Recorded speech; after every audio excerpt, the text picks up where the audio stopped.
Hello সবাইকে, আজকে আমাদের লন্ডনের তৃতীয় দিন। আর তৃতীয় দিনের শুরুতে আমরা চলে যাচ্ছি বাকিংহাম প্যালেসে। কিংস যে গার্ডগুলো থাকে সেগুলো চেঞ্জ হবে, তো নর্মালি 11টার সময় চেঞ্জ হয়। তো সেই প্যারেডটা দেখতে যাচ্ছি, তো দেখা যাক কতটুকু যেতে পারি। আমরা মেট্রো স্টেশন থেকে নেমে প্রায় 10 মিনিটের মতো রাস্তা হেঁটে যেতে হয়, তো বেশ অনেকটা রাস্তা, যে দেখি গিয়ে দেখতে পারি কিনা। মেট্রো স্টেশন থেকে বের হয়ে দ্য গ্রিন পার্ক পার হয়ে বাকিংহাম প্যালেস। একই সময়ে এত শত শত মানুষকে সামনে যেতে দেখে আমরা তো একটু অবাকই হয়েছিলাম, কিন্তু এখানেই তো সারপ্রাইজ শেষ না, সারপ্রাইজের শুরু। আমরা কল্পনাই করতে পারি নাই যে এই প্যারেড দেখতে আসলে এত লক্ষ লক্ষ মানুষ আসে। আর সব লোকজন আগে আগে এসে গ্রিলের পাশে জায়গা ধরে দাঁড়িয়ে গেছে। আমাদের জন্য কোনো জায়গাই খালি নাই। পুরো ঘুরে ঘুরে কোনো জায়গা না পেয়ে সেই মানুষজনের পেছনে দাঁড়িয়ে রইলাম। পেছন থেকে দাঁড়িয়ে যখন কিছুই দেখতে পাচ্ছিলাম না, হতাশ লাগছিল, তখন মনে পড়লো আরে আমার কাছে তো সেলফি স্ট্যান্ড আছে। তো যেই ভাবার সেই কাজ, সেলফি স্ট্যান্ডের মধ্যে ফোনটাকে লাগিয়ে সেলফি স্ট্যান্ডটাকে সর্বোচ্চ লম্বা করে উপরে রেখে দিলাম, যে আমার দেখার দরকার নাই, রেকর্ড করে নেই, পরে দেখবো ভেতরে কি হচ্ছে। ভেতরে তখন গার্ডদেরকে খুব সম্ভবত শপথ করানো হচ্ছিল, গার্ড চেঞ্জের যা যা প্রক্রিয়া আছে সবকিছু হচ্ছিল। খুব বোরিং, বিশ্বাস করেন, এখানে না গেলেও পারতাম, তারপরও একটা অভিজ্ঞতার জন্য গেলাম, নতুন একটা অভিজ্ঞতা হলো। আর কষ্ট তো সেখানেই শেষ না, মাথার ওপর তখন কাক ফাটা রোদ, ভীষণ গরম। সাফির সানায়ার অবস্থা তো তখন অলরেডি খারাপ হয়ে গেছে। একটা সময় তো মনে হচ্ছিল কেন আসছিলাম এখানে। এখন স্ক্রিনে যে ভিডিওটা দেখতে পাচ্ছেন এর মতো আমার কাছে প্রায় 5 মিনিট 6 মিনিট লেন্দি অনেক ভিডিও আছে, তো সেগুলো আমি শুধু শুধু আর অ্যাড করব না, এখানে তেমন স্পেশাল কিচ্ছু নাই।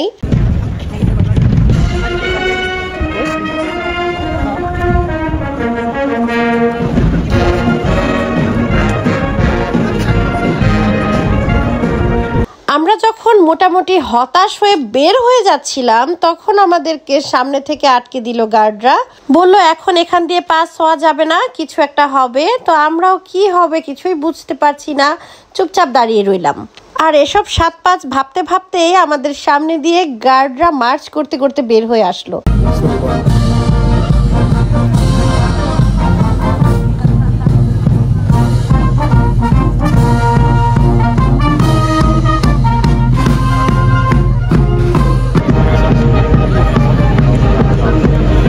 আর এতক্ষণে একটু শান্তি পেলাম, এতক্ষণে সাফির সানায়াকে বলতে পারলাম দেখো আমরা কি করতে আসছি, কি দেখতে আসছি। এতক্ষণ তো ওরা শুধু এটাই জিজ্ঞেস করে যাচ্ছিল আমরা এখানে কি করতেছি, কার জন্য ওয়েট করতেছি, এখানে কি হবে, কেন এত গরম, কেন এত ভিড়, কেন এত মানুষ, চলো চলে যাই। হাজার কোয়েশ্চেনের উত্তর দিতে দিতে তো এতক্ষণ মাথা খারাপ হয়ে গেছিল। আমরা আর এক মুহূর্ত দেরি করি নাই, জাস্ট তাড়াতাড়ি করে বের হয়ে আসছি। আর ভালো লাগছিল না, অ্যাক্সিডেন্টালি হোক যতটুকু দেখতে পেরেছি আলহামদুলিল্লাহ। আমরা প্যালেস এরিয়া থেকে বের হয়ে ভেবেছিলাম গ্রিন পার্কে গিয়ে একটু কিছুক্ষণ বসবো, কিন্তু আল্লাহ মাবুদ জানে কোথ থেকে হঠাৎ করে অনেক বাতাস শুরু হয়ে গেল, এবং বাতাসের সাথে তীব্র ধুলা। মনে হচ্ছে হঠাৎ করে সব জায়গা মরুভূমি হয়ে গেছে, কোথাও থেকে উড়ে উড়ে সব ধুলা বালি আসছে, চোখের মধ্যে যাচ্ছে, সবার চোখে যাচ্ছে, শুধু আমাদেরই না, সবার অবস্থা খারাপ হয়ে গেছে। অনেক মানুষ পার্কে বসা ছিল, তারপর সবাই উঠে উঠে চলে যেতে লাগলো, আর আমরাও আর দেরি না করে সেখান থেকে চলে আসছি। সব মিলিয়ে তৃতীয় দিনের সকালটা খুব একটা ভালো যায় নাই। আমরা সকালে বাকিংহাম প্যালেস থেকে এখন আবার দুপুরে চলে আসছি লন্ডন আইতে যাব। লন্ডন আইয়ের টিকিটও করা আছে আমাদের, বিকেল 3:30টায় আমরা লন্ডন আইতে উঠবো। এখন একটা ব্রিজ পার হচ্ছি, খুবই সুন্দর একটা ব্রিজ, ভিউটাও আমি দেখিয়ে দিব। এখান থেকে গতকাল আমরা যে লন্ডন ব্রিজে গিয়েছিলাম সেটাও দেখা যাচ্ছে, আবার এপাশে একটা ট্রেনের ব্রিজ আছে। নদীর আশেপাশে কোথাও থাকলে এই এক যন্ত্রণা, বাতাসে অবস্থা খারাপ হয়ে যায়। আর চুল খোলা রেখে একটু ঢংঢাং করে ঘুরবো সেই অবস্থা তো আরো নাই, চুল এলোমেলো হয়ে একদম বিশ্রী একটা অবস্থা। আমরা প্রথম দিন ছিলাম ওই পাশে, ওই যে লন্ডন ব্রিজ দেখা যাচ্ছে তার ওই পাশে ছিল টাওয়ার ব্রিজ, তো ওই সাইডটা দেখেছি প্রথম দিন এসেই, আর আজকে দেখবো এখানে। আর ওই যে লন্ডন আই তো দেখাই যাচ্ছে। সাইড দিয়ে যাচ্ছে।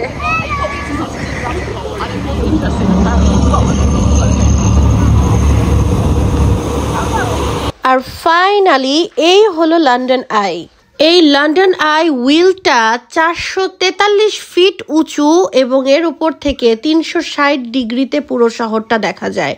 আর হ্যাঁ, যেই নদীর পাশে এই লন্ডন আই, বিগ ব্যান বা লন্ডন ব্রিজ, টাওয়ার ব্রিজ সবকিছু অবস্থিত, এই নদীর নাম হচ্ছে থেমস নদী। ইংরেজিতে এই নদীর নাম হচ্ছে রিভার থেমস। আর লন্ডন আয়ে উঠে আমরা একদম ভেতরের সাইডে চলে গিয়েছিলাম, যেখান থেকে সবকিছু সবচেয়ে সুন্দর করে দেখা যাবে। ওই যে কিছুক্ষণ আগে একটা ব্রিজ পার হয়ে আসলাম না, সাথে ট্রেনের একটা ব্রিজ ছিল, ওই ব্রিজটা এটা। লন্ডন আই এখন একদম উপরে আছে। এখান থেকে বিগ ব্যান দেখা যাচ্ছে, সব ব্রিজগুলো দেখা যাচ্ছে, পুরো শহরটা দেখা যাচ্ছে। আমরা লন্ডন আই থেকে নেমে এখান থেকে আমাদের ছবি নিলাম। ওরা 3টা চয়েস করতে দিল, এখানে 3টা অপশন ছিল, আমরা এটা চুজ করেছি। ওরা একটা সুন্দর বইয়ের সাথে এটা দিল। এই একটা ছবির প্রাইস ছিল 20 পাউন্ড। লন্ডন আই শেষ করে আমরা ভেবেছিলাম জুবিলি গার্ডেন্সে কিছুক্ষণ বসবো, তো বসেও ছিলাম কিছুক্ষণ। তারপরে আবার বাচ্চাদের বায়না শুরু হয়ে গেল। সকাল থেকে সানায়া অলরেডি 2টা আইসক্রিম খেয়ে ফেলেছিল, তখন আবারও দাবি করছিল আরো আইসক্রিম লাগবে তার। তো আমরা উঠে আবার হাঁটা দিলাম, বললাম যে এখানে বেশিক্ষণ বসা যাবে না, ওর একটার পরে একটা বায়না চলতেই থাকবে। লন্ডন আই থেকে এখন আমরা যাচ্ছি বিগ ব্যানের এখানে, ব্রিজ দিয়ে পার হতে হবে। লন্ডন আইটা ঠিক পেছনেই ছিল, আর নদীর ওই পাশে হচ্ছে বিগ ব্যান। দেখা যাক কতক্ষণে যেতে পারি, মোটামুটি 15-20 মিনিটের মতো সময় লাগবে।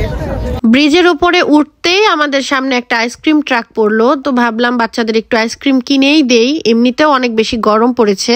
এই যে আইসক্রিম ট্রাকটা থেকে আমরা আইসক্রিম কিনলাম, এটার কোথাও কোনো প্রাইস লেখা ছিল না। আমার যতটুকু মনে হয়েছিল সে এক একজনের কাছে এক এক প্রাইসে আইসক্রিম বিক্রি করছিল।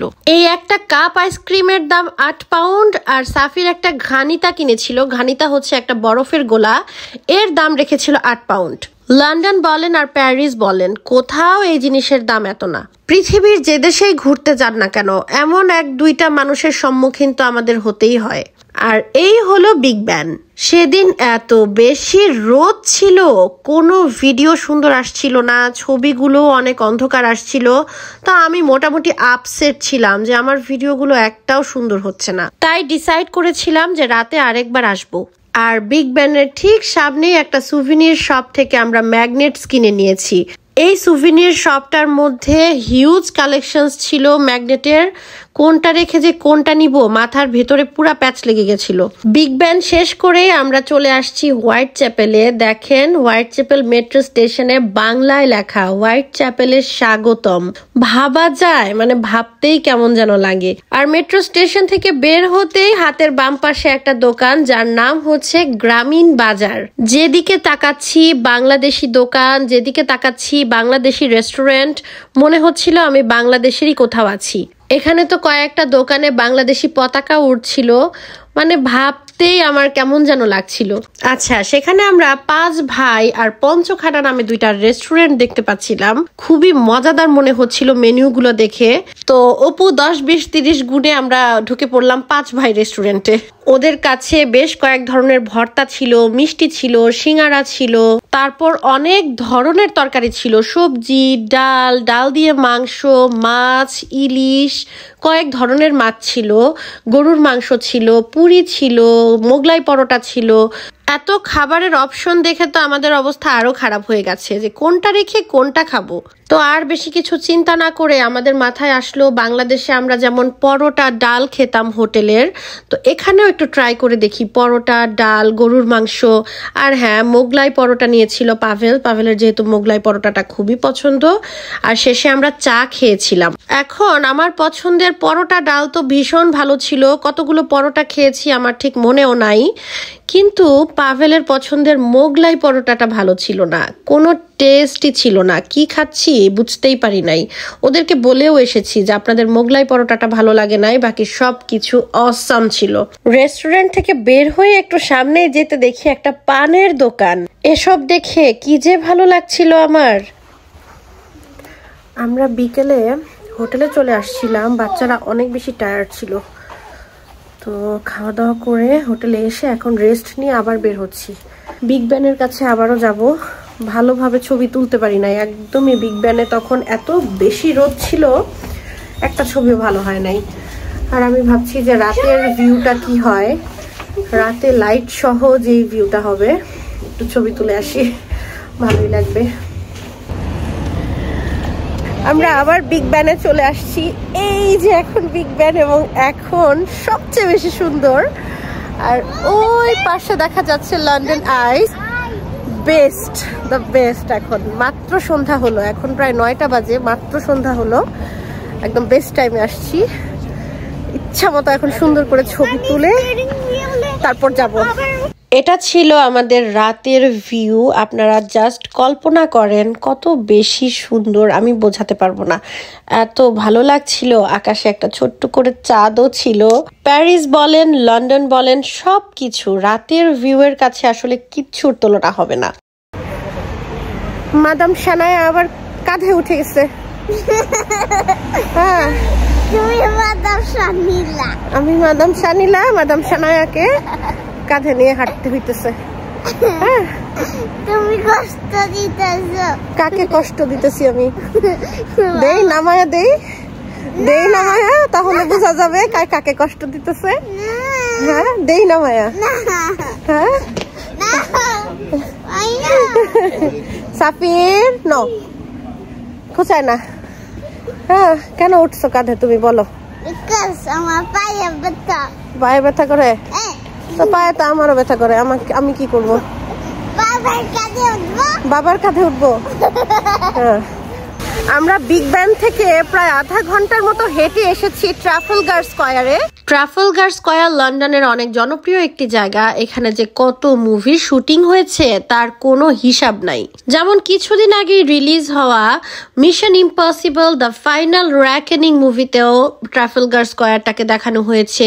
শাহরুখ খানের জাপ্তা খেজা মুভির একটা অংশে ট্রাফালগার স্কয়ার দেখানো হয়েছে। সবচেয়ে মজার ব্যাপার হলো, আমি যেহেতু কিছুদিন আগে লন্ডনে ঘুরে এসেছি, mission impossible the final reckoning মুভিটা যখন দেখছিলাম মনে হচ্ছিল সবকিছু আমার চোখের সামনে হচ্ছে।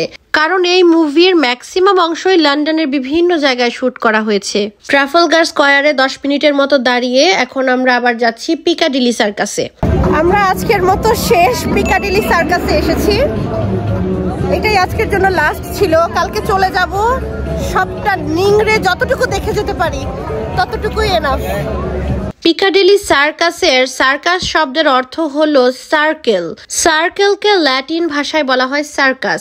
অনেকগুলো জনপ্রিয় স্ট্রিট এই পিকাডিলি সার্কাসে এসে মিশেছে। তো লন্ডনের বিভিন্ন টুরিস্ট অ্যাট্রাকশনের মধ্যে এই পিকাডিলি সার্কাসটা অন্যতম।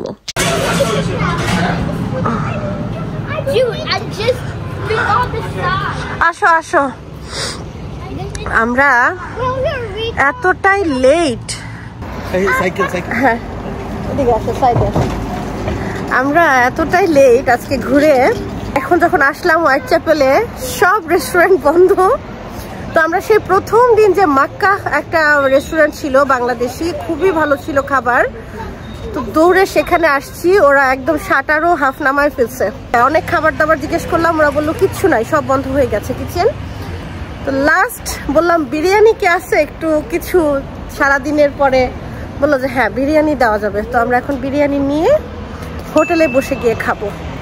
হ্যাঁ, সব বন্ধ হয়ে গেছে। তাও ভাগ্য ভালো আজকে রাতের জন্য যে খাবার পাওয়া গেছে। উফ, একটা ধকল গেল। আচ্ছা, এখন আমি কি করি, আমরা তো কালকে চলে যাচ্ছি। আমাদের লন্ডনের 3rd ডে আজকে শেষ। কালকে তেমন কিছু করব না, টুকটাক খাবার দাবার মিষ্টি এটা সেটা কিনে নিজেদের জন্যই শুকনো খাবার কিছু কিনে নিয়ে কালকে চলে যাব। আর আমার ব্লগ আমি আর না বাড়াই, লন্ডন ট্যুর পার্ট 3 ব্লগ আমি এখানেই শেষ করে দেই।